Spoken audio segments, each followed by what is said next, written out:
오늘 우리에게 주신 말씀은 베드로 전서 2장 4절과 5절 그리고 요한복음 21장 11절 말씀입니다. 설교 제목은 찢어지지 않는 그물이 되겠습니다.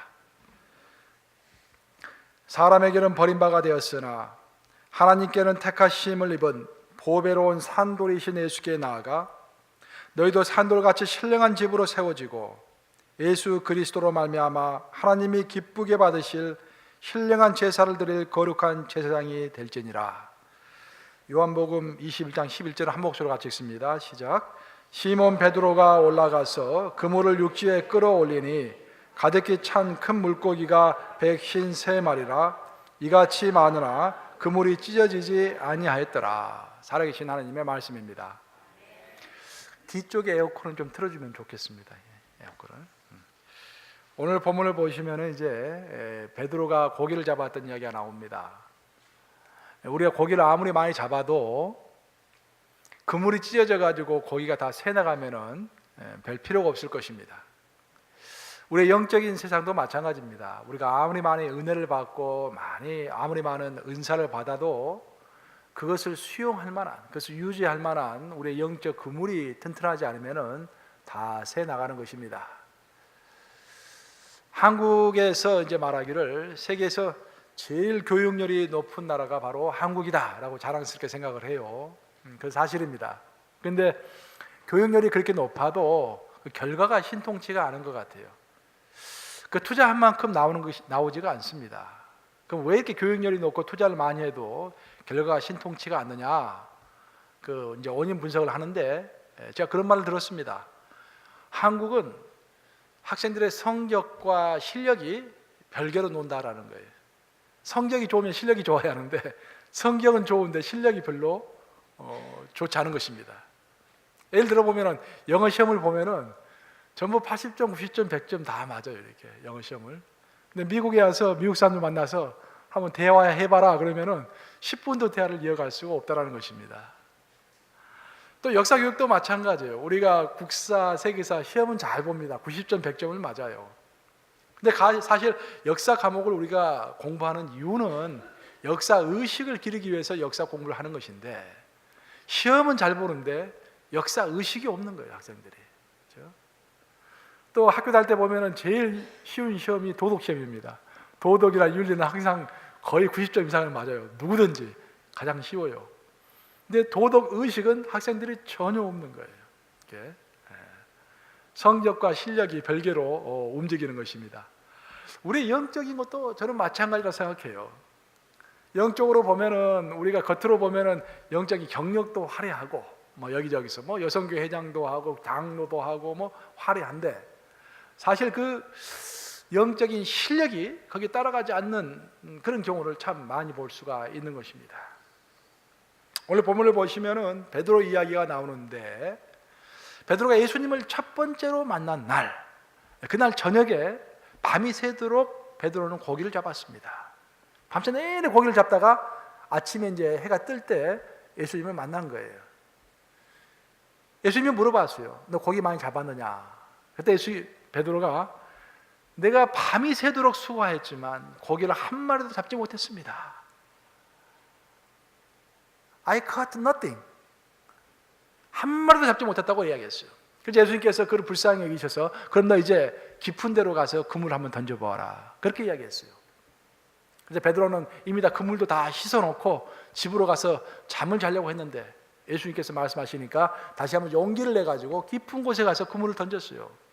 그랬더니 놀랍게도 어마어마하게 많은 고기가 그냥 잡힌 거예요. 너무 기뻤습니다. 근데 문제는 그 많은 고기가 잡혔는데 그물이 어떻게 됐습니까?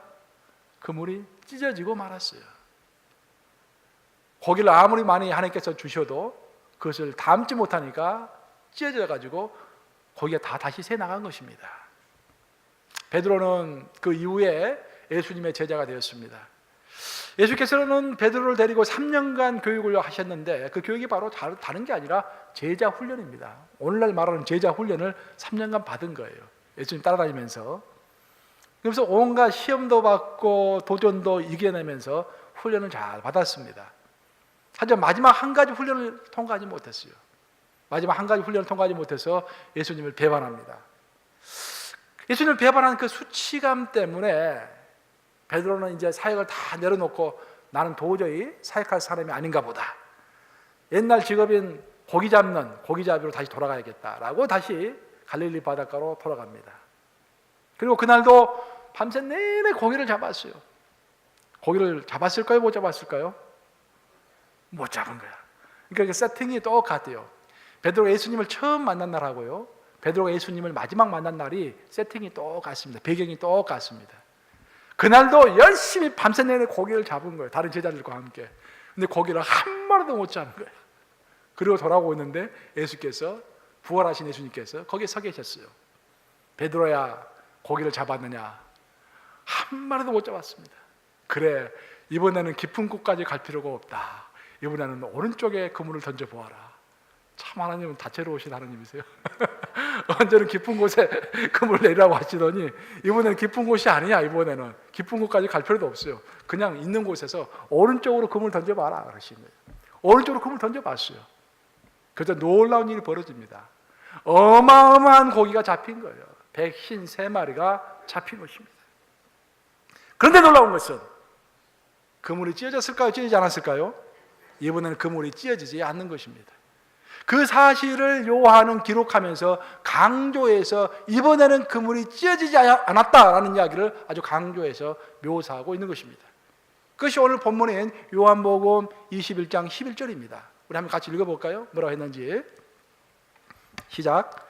시몬 베드로가 올라가서 그물을 육지에 끌어올리니 가득히 찬 큰 물고기가 153마리라 이같이 많으나 그물이 찢어지지 아니하였더라. 참 놀랍지 않습니까? 똑같은 배경인데 왜 처음에는 똑같이 많은 고기를 잡았는데 그물이 찢어지고 이번에도 똑같이 많은 고기를 잡았는데 이번에는 그물이 찢어지지 않았을까요? 혹시 베드로가 그간에 돈이 좀 생겨가지고 좋은 그물을 샀을까요?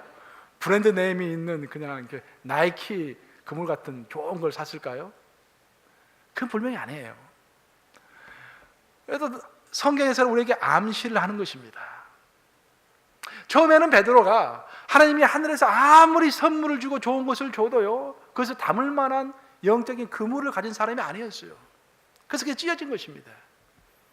그래서 예수님께서는 그를 데려다가 3년간 훈련시키신 거예요. 3년간 훈련시키시고 마지막 한 번 실패했지만 그것까지 용서하시고 훈련시키신 다음에 베드로에게 많은 물고기를 줬을 때, 하늘의 은사와 신령한 것들을 줬을 때 그것을 능히 다 받기에 부족함이 없을 정도로 베드로의 그물은 튼튼한 그물이었던 것입니다. 이제 예수님은 하늘로 승천하세요. 부활하셔서 하늘로 승천하셨습니다. 그리고 그 일을 베드로에게 맡길 때가 되었습니다. 그때 베드로는 튼튼한 영적인 그물을 가진 사람으로 변화가 되어 있었던 것입니다. 이것을 성적과 실력으로 비유해서 이야기한다고 한다면은 베드로가 많은 물고기를 잡은 것은 성적입니다. 여러분이 신앙생활 하면서 열심히 신앙생활해서 성경 지식이 많아지고 기도의 깊이가 있어지고 많은 봉사를 해서 사람들이 여러분을 존경하는 것, 하나님이 여러분을 사랑하는 것 다 영적인 성적입니다. 하지만 그 하늘로부터 받은 모든 은사와 은혜와 그 좋은 것들을 내가 정말로 내 안에 수용하고 내가 그것을 갖고서 좀 하나님 나라에 기여할 수 있을 정도로 내 영적인 그물이 찢어지느냐 찢어지지 않느냐 하는 것은 바로 실력인 것입니다. 아무리 좋은 것들을 많이 받아도 아무리 내가 노력을 해도 내 영적인 그물이 찢어져 있으면 다 새 나가는 것입니다. 바로 찢어지지 않는 그물을 가진 것이 실력일 줄로 믿습니다. 찢어지지 않는 그물을 가지셔야 돼요, 여러분들. 그러면은 베드로가 어떻게 해서 이렇게 찢어지지 않는 그물을 가지는 영적인 실력자가 되었던 것인가? 베드로는 그 예수님의 그 찢어지지 않는 그물을 경험한 이후에 한참 세월이 20년, 30년 흐른 후에 베드로 전서라는 그 글을 쓰면서 편지를 쓰면서 그 자신이 그 찢어지지 않는 그물을 가지게 된 비결을 이렇게 소개하고 있습니다. 그것이 오늘 본문 말씀이에요. 베드로 전서라는 것은 갈라디아 지역에 흩어져 있던 성도들, 오늘날로 말하면은 터키 정도가 되겠죠. 터키 근방에 흩어져 있던 성도들에게 보낸 편지예요. 그러면서 너희들이 아무리 하늘의 은사를 많이 받아도 그 은사를 담을 그물이 시원찮으면 안 된다. 그 그물을 튼튼하게 해야 할진데 그 그물을 튼튼하게 하는 방법은 이것이다 라고 말하는 것이 바로 베드로전서 4장, 베드로전서 2장 4절과 5절입니다. 특별히 오늘 베드로가 여러분들에게 강조하는 것은, 우리들에게 강조하는 것은 뭐냐면은 하나님 앞에 나오는 것이 힘이다라는 것입니다. 가장 고전적이고 가장 기본적인 것 같지만 그것 이상이 있을 수 없다. 하나님께 나오기를 힘써라, 그런 말입니다. 우리 베드로전서 2장 4절 한번 같이 읽어볼까요? 뭐라 했는지 함께 있습니다. 시작. 사람에게는 버림바가 되었으나 하나님께는 택하심을 입은 보배로운 산돌이신 예수께 나아가. 예수님을 뭐라고 표현했습니까? 산돌이라고 되어 있어요. 영어로 표현하면 living stone. 돌은 돌인데 살아있는 돌이다. 죽어있는 돌이 아니라 살아있는 돌이다. living stone. 그 살아있는 돌이다라는 것은 우리 예수님은 십자가에 못 박혀 돌아가셨지만 부활하셨죠.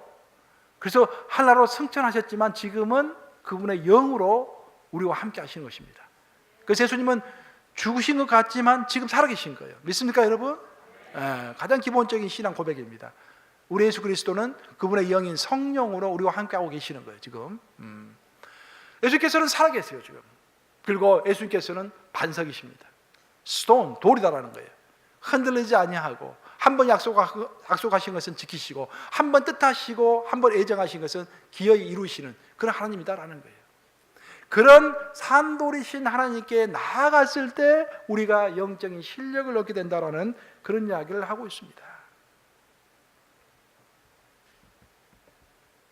우리가 산돌이신 예수님께 나아갈 때 오늘 본문에 따르면 우리가 얻을 수 있는 게 두 가지가 있다고 그랬어요.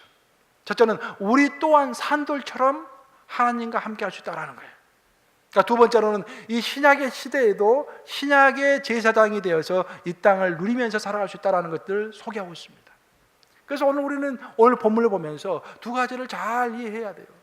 첫째, 우리가 산돌이 되어서 또 다른 산돌인 예수님께 나아간다는 것이 무슨 의미인가? 두 번째로 우리가 이 땅에서 신약의 제사장으로서 살아간다는 것이 또 무슨 의미인가? 또 우리가 신약의 제사장으로 살아갈 수 있도록 하나님께서 어떤 힘을 우리에게 주시는가, 그것을 잘 깨달아야 할 줄로 믿습니다. 오늘 본문을 보시면은 예수님이 산돌이시지만 우리 또한 너희도 산돌이라고 표현되어 있습니다. 우리도 죽어있는 돌이 아닌 거예요. 살아있는 돌이라는 거예요. 그러면 살아있는 돌과 살아있는 돌이 만나는 거예요. 생명과 생명이 만나는 것입니다. 성경에서 이제 설명할 때 생명이다라는 것은, 생명의 의미는요, 영원한 생명과 접촉이 될 때 그 의미가 살아납니다. 살아있대 영원한 생명이신 하나님과 접촉되어 있지 않으면 차라리 살아있지 않는 것이 좋을 뻔했다라는 그런 이야기들이 성경에 나옵니다. 우리가 숨쉬며 살아있는데 정말 숨쉬며 살아있는 것이 의미가 있으려면 영원한 생명이신 하나님께 커넥트 돼가지고 함께 연합하는 그런 축복을 누려야 할 줄로 믿습니다. 그래야 축복을 누려야 돼요. 영원하신 하나님 앞으로 나아가서 그 영원한 생명에 접촉되어야 합니다. 커넥트가 돼야 돼요. 그럼 어떤 우리에게 유익이 있느냐? 많은 유익이 있지만 무엇보다도 우리 하나님은요, 우리를 공감하신 하나님이십니다. 우리의 사정을 잘 이해한다라는 거예요. 우리가 어떤 실수를 하고 어떤 어려운 일이 처했을 때, 야, 너 그것밖에 못하냐? 그렇게 말씀하지 않으세요. 내가 너의 상황을 다 안다라고 말씀하십니다. 그래서 우리가 하나님 앞에 나아가서 영적인 그물에 단단해지고 정말 영적인 실력을 얻을 수 있는 비결은 하나님의 그 사랑을 이해하는 거예요. 그 하나님의 사랑을 체험하는 것입니다. 성경을 읽어보면은 엘리야는요, 대단한 선지자였지만 약간의 우울증 증세가 있었던 것 같아요. 엘리야 이야기를 쭉 읽어보면요, 감정의 기복이 상당히 심합니다. 한 번은 영적인 전쟁을 했죠. 대단한 전쟁을 했어요. 거기서 대단한 승리를 얻습니다. 근데 그 승리를 얻자마자 곧바로 이세벨 여왕이 무서워가지고 벌벌 떱니다. 한 사람이 무서워져 벌벌 떱니다. 그리고 막 도망을 하다가 하늘 향해서 뭐라고 합니까? 나를 죽여주시옵소서라고 이야기하는 거예요. 감정의 기복이 저 위까지 올라갔다가 저 밑에까지 순식간에 왔다 갔다 합니다. 우울증 환자의 가장 대표적인 증세입니다. 그때 하나님께서 엘리야를 향해서 야, 너 도대체 그것밖에 못하냐? 다시 힘내서 다시 해라. 그렇게 말씀하지 않으셨어요. 우리 하나님께서 엘리야를 다루시는 모습을 보면은 그래, 내가 너의 마음을 안다 라고 말씀하시고 그를 그리 시냇가에 데리고 가서 시냇물 마시고 쉬게 하신 다음에 까마귀를 통해서 떡을 갖다 주셨습니다. 먹고 마시고 쉰 거예요. 그 하나님의 임재 안에서, 하나님의 공급하심 안에서 푹 쉰 것입니다. 하나님이 자기를 얼마나 공감하고 계시는지, 자기의 상황을 얼마나 잘 알고 계시는지 느끼게 해주시는 거예요. 엘리야뿐만 아니라 역사를 보면은요, 우리 개신교를 창시했던 마틴 루터, 종교개혁가, 지금 종교개혁 500주년이 올해인데, 그 마틴 루터도 아주 심한 우울증을 앓았던 사람입니다. 마틴 루터가 그런 고백을 했어요. 나는 그 우울증 때문에 일주일 동안 지옥과 죽음 사이를 왔다 갔다 했다. 그런 고백을 했습니다. 굉장히 힘들었던 사람. 여러분이 잘 아시는 마더 테레사 수녀도 우울증 증세가 있었던 사람이에요. 근데 놀라운 것은 뭐냐면은 이런 우울증 증세가 있으면 아무것도 못할 것 같은데 어마어마하게 위대한 일을 했다라는 거예요. 엘리야도 그랬고 마틴 루터도 어마어마한 위대한 일을 했고 마더 테레사도 역사에 길이 남을 만한 엄청난 일을 하고 죽었습니다. 그렇죠? 그 힘이 다 어디서 나왔냐라는 거예요. 그 힘이 바로 다른 것이 아니라 본인은 우울증을 앓는 약한 존재들이지만 그걸 함에도 불구하고 하나님 앞에 나아갔을 때 하나님께서 내가 다 안다 하시면서 그들을 공감하시면서 그들에게 힘을 주셨기 때문에 그들이 단단한 영적인 실력을 가지고 하나님의 일을 이 땅에서 이룩할 수가 있었던 것입니다. 그들의 약점을 절대적으로 공감해 주시는 하나님을 만난 것입니다. 사랑하는 여러분, 이 세상에서 여러분의 약점을 끝까지 이해하고 끝까지 공감해 줄 수 있는 사람은 한 사람도 없습니다. 부부가 서로 사랑해도, 이런 말은 좀 조심스러운 말이지만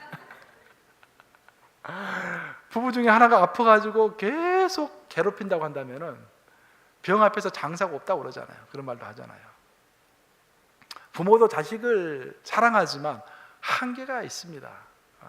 끝까지 인내하고 끝까지 사랑해 줄 사람은 이 세상에 아무도 없어요.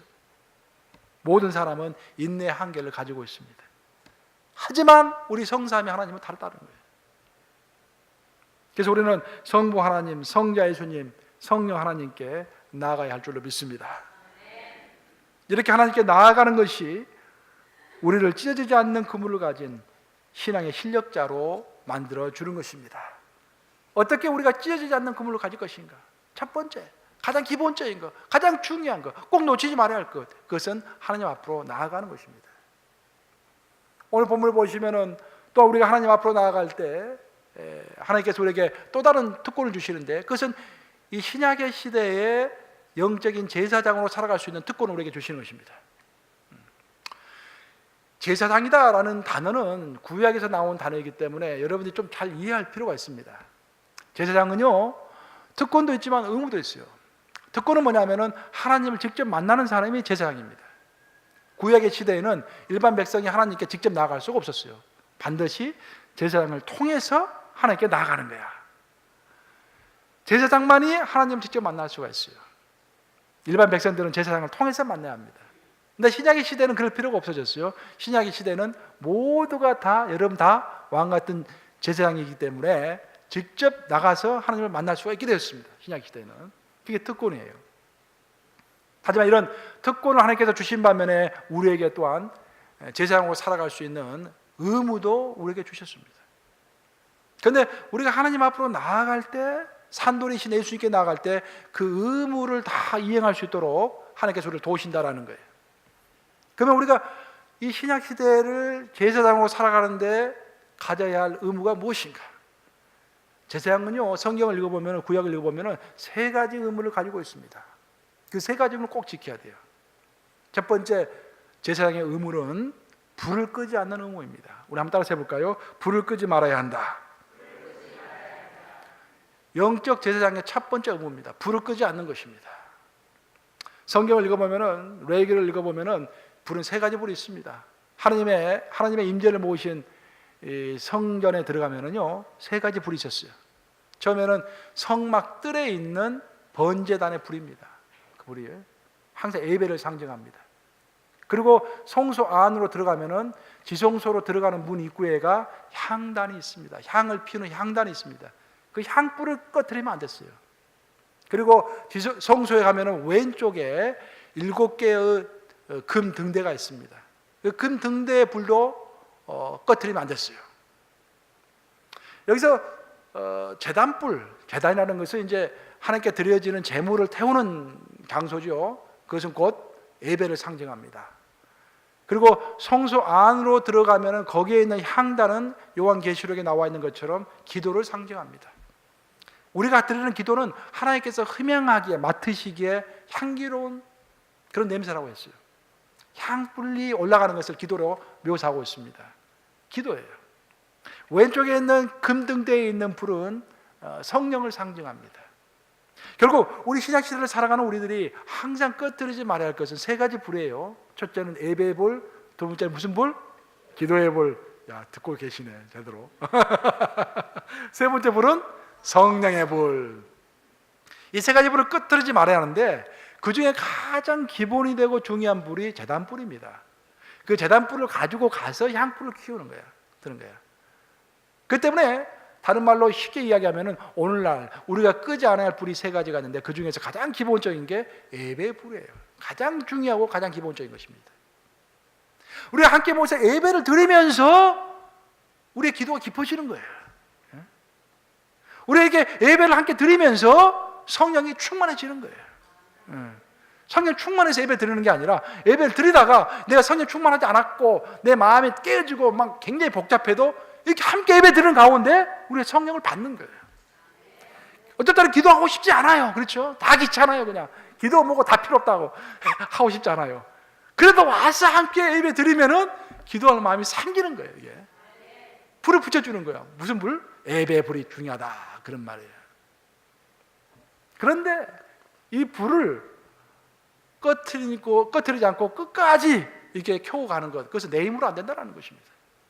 우리가 항상 하나님 앞에 나아가는 마음으로 하나님을 의지하며 나아갈 때 우리의 불이 계속 꺼지지 않도록 하나님께서 도와주신다라는 거예요. 그래서 베드로가 신앙생활을 내가 해봤더니 결국 하나님 앞으로 나아가는 것이 참 중요하더라, 그런 이야기를 오늘 본문에서 하고 있는 것입니다. 신약시대를 살아가는 우리 제사장이 지켜야 할 두 번째 의무는 뭐냐면은 우리의 귀와 손과 발을 조심해야 한다라는 거예요. 레위기를 읽어보면은요, 모세가 아론의 자손들에게 이제 화목제를 드리고 나서 하나님과 이제 화목제를 드리고 나서 그 피로 그들의 귀에 오른쪽 귀, 그리고 오른쪽 손에 엄지 손가락, 오른쪽 발에 엄지 발가락에다가 피를 딱 발라줍니다. 그 당시에 아론은 대제사장이었고 아론의 자식들은 그냥 제사장들이었습니다. 그 제사장들이 이제 첫 번째 임무를 수행하기 전에 모세가 그들에게 귀와 손과 발에 피를 발라준 거예요. 그 의미가 뭐냐면은 이제 이 귀는, 제사장의 귀는 어떤 말만 들어야겠습니까? 하나님의 음성만 들으라는 귀야. 이제 엉뚱한 음성 듣지 말라는 거예요. 엉뚱한 음성을 내는 곳에는 옆에도 가지 말라라는 거예요.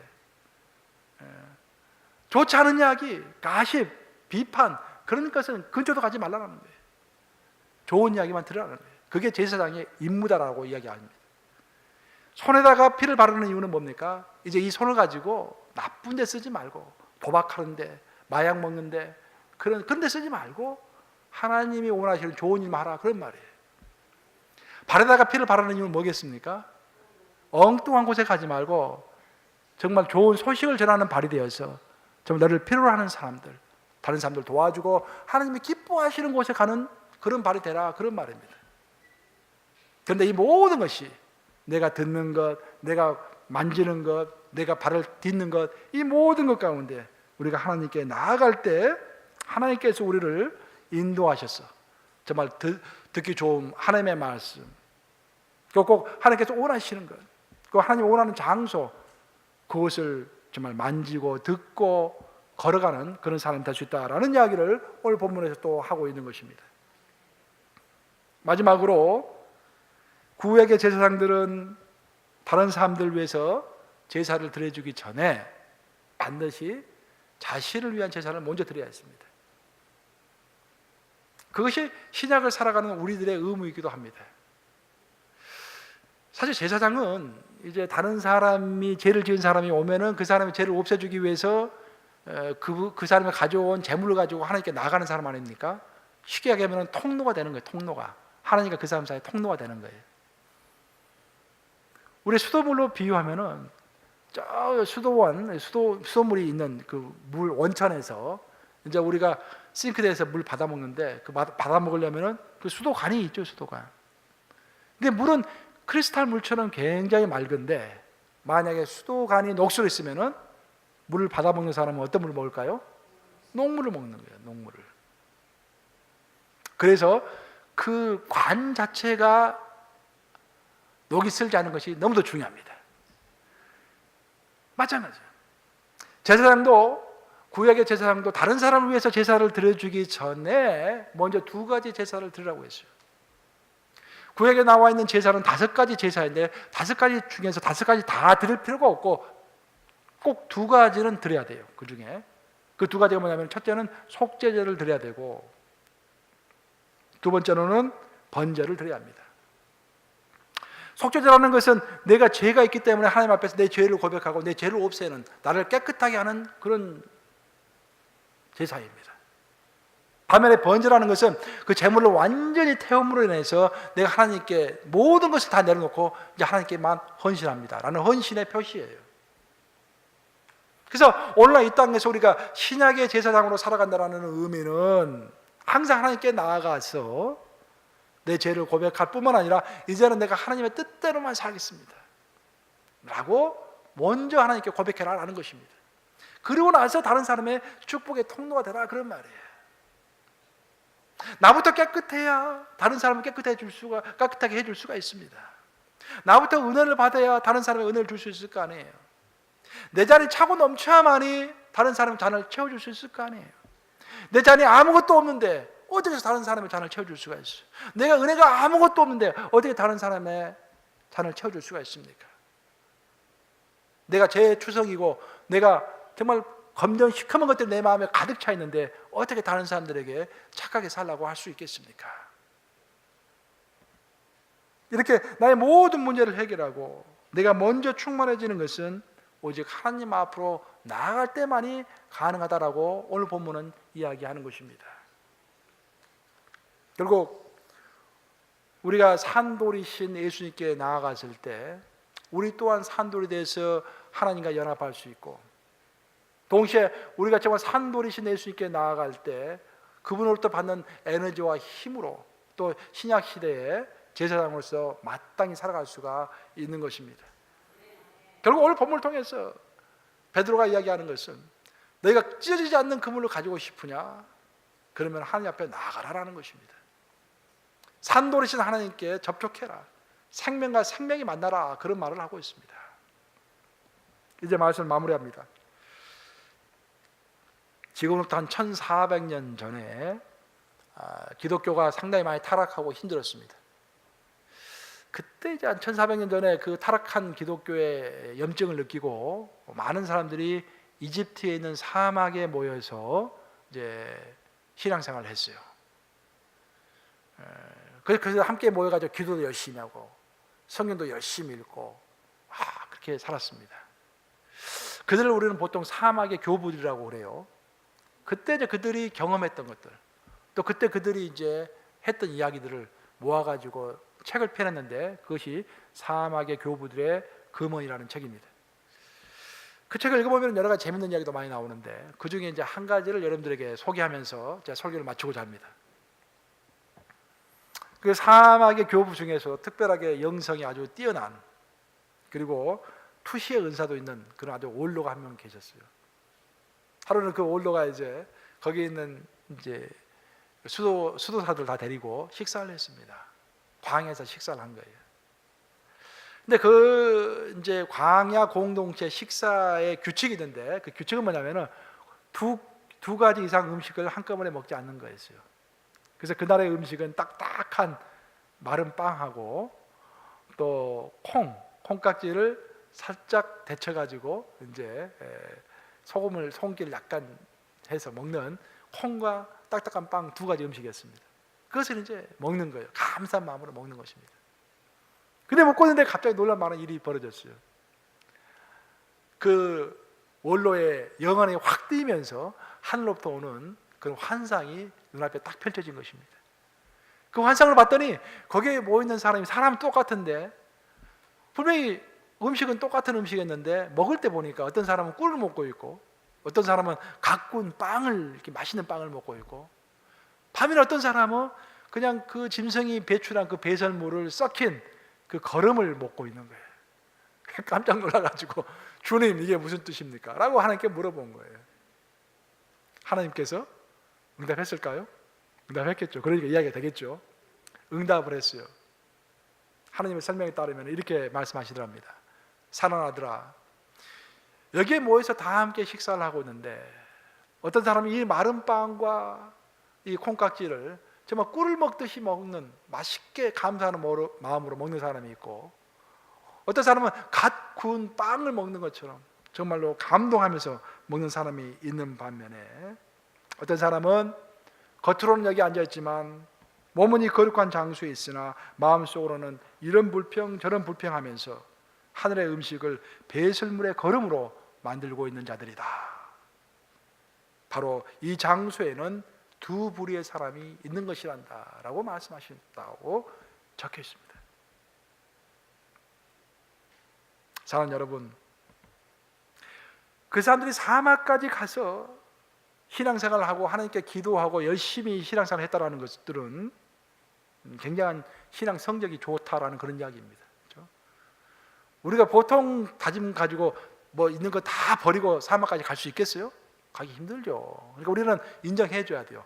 대단한 사람들이다라는 것들을. 그들의 신앙의 성적은 좋았어요. 하지만 그들의 신앙의 실력은 각자가 다 달랐습니다. 마치 오늘 이 자리에 있는 우리들의 이야기인 것 같아요. 우리 모두가 이쪽에 다 함께 왔어요. 그렇죠? 다 같은 장소에, 거룩한 장소에 앉아 있습니다.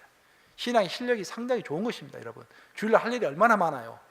참 존경스럽습니다. 할 일 다 제쳐놓고 이곳에 와서 이렇게 예배 드리는 것, 신앙의